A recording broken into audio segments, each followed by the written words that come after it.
On se retrouve aujourd'hui sur la chaîne pour une nouvelle vidéo. Donc aujourd'hui on se retrouve pour la présentation de l'une de mes miniatures. Et aujourd'hui donc je vous présente donc la Nissan Figaro de chez XO à l'échelle 1/24.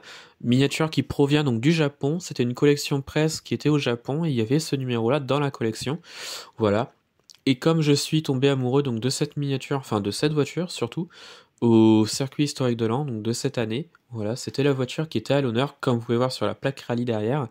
Et donc du coup, voilà, je suis tombé amoureux de cette voiture-là, et donc je la voulais en miniature du coup, et j'ai réussi à la trouver donc au Japon. Donc je me la suis prise tout simplement. Et donc je vais vous parler donc de son histoire. Donc l'histoire de la Nissan Figaro. Alors la Nissan Figaro, c'est une voiture des années 90. 1991 pour être précis. En fait, la création de cette voiture-là vient donc de la Pike Factory. C'était une société à l'époque. Ils ont collaboré avec Nissan et donc ils ont créé cette voiture-là. Et ils ont créé aussi d'autres voitures pour Nissan entre la fin des années 80 et le milieu des années 90. Donc il y a eu donc la Nissan B1, la Nissan Pao et la Nissan Escargot en plus de la Nissan Figaro. Voilà un petit peu les voitures que la Pike Factory ont créées à l'époque. Donc la Nissan Figaro, c'est une voiture qui était exclusivement pour le marché japonais. Elle n'est pas apparue dans les autres marchés du monde. Voilà, donc c'est pour ça qu'elles ont toutes la conduite à droite et non la conduite à gauche, comme sur les voitures européennes. La Nissan Figaro a tout d'abord été produite à 8000 exemplaires, mais comme il y a eu énormément de demandes, et que la voiture a beaucoup plu, en gros, ils ont créé beaucoup plus de modèles. Il y en a eu environ 20 000 au total. Voilà, c'est une voiture qui a beaucoup fonctionné. Et la particularité de la Nissan Figaro, c'est que c'était un découvrable 4 places. Enfin, moi je dis plutôt 2 plus 2. Voilà, parce que les places à l'arrière sont vraiment très petites. Mais voilà un petit peu. Donc la Nissan Figaro était produite avec 4 couleurs différentes. Chaque couleur représentait une saison.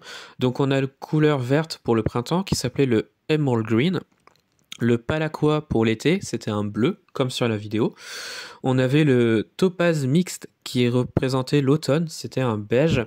Et un Lapis Gray qui était un gris, donc pour l'hiver. Voilà un petit peu la particularité de cette voiture-là. Mais il y avait deux couleurs pour la customisation qui étaient un bleu et un rose. Voilà un petit peu au niveau des couleurs. Donc, comme je l'ai dit, c'était un découvrable à l'époque. Et c'est une miniature, enfin c'est une voiture plutôt qui a très très bien fonctionné, 20 000 exemplaires, donc voilà un petit peu son histoire.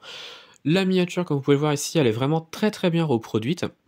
Donc, comme je le disais, elle a la couleur bleue, donc le Palaqua. Voilà. Miniature que je trouve vraiment très très bien représentée. On a des pneus en gomme, et ça j'aime beaucoup. On a pas mal de petites parties chromées sur la miniature, et ça j'aime beaucoup également. Je trouve que c'est vraiment très très bien réussi. On a des parties ouvrantes sur la miniature, donc les portières. Malheureusement, le toit ne s'ouvre pas, alors que c'est indécouvrable. Ils auraient pu faire en sorte que le toit s'ouvre, mais là, bon, c'est pas gênant en soi, hein, mais voilà. Mais sinon, les portières s'ouvrent. On a pas mal de petits détails, comme vous pouvez le voir également à l'arrière, avec donc la partie des feux, qui je trouve est vraiment très très bien réussie. Voilà. Alors la particularité donc aussi de cette voiture-là, c'est comme vous pouvez le voir à l'arrière, il y a deux parties qui s'ouvrent. La partie tout en bas, c'était un espèce de coffre, un peu à la mode mini en fait, si vous voulez. Le compartiment s'ouvrait, mais là à l'envers des mini. Et au-dessus, on a également une double partie qui s'ouvre, et en fait, c'était pour mettre la capote à l'intérieur. C'est assez bizarre, mais en gros, voilà, c'est comme ça que ça a plu à l'époque. Mais sinon, la miniature est vraiment très très bien reproduite. On a vraiment pas mal de petits détails. L'intérieur est bien reproduit également. Ça, j'aime beaucoup. Et donc voilà, donc ça, je pense que ça va être la fin de la vidéo. Je pense que j'ai assez résumé donc l'histoire de la miniature, enfin de la voiture en général. Et puis je vous ai présenté la miniature que j'aime beaucoup. Alors j'espère que cette vidéo vous a plu, parce qu'on approche de la fin. J'espère que cette vidéo vous a plu. Dites-moi en commentaire de ce que vous avez pensé donc de la miniature et de la vidéo. Sinon, retrouvez-moi sur la chaîne pour d'autres vidéos et retrouvez-moi sur Instagram et Facebook, le compte Petite Voiture.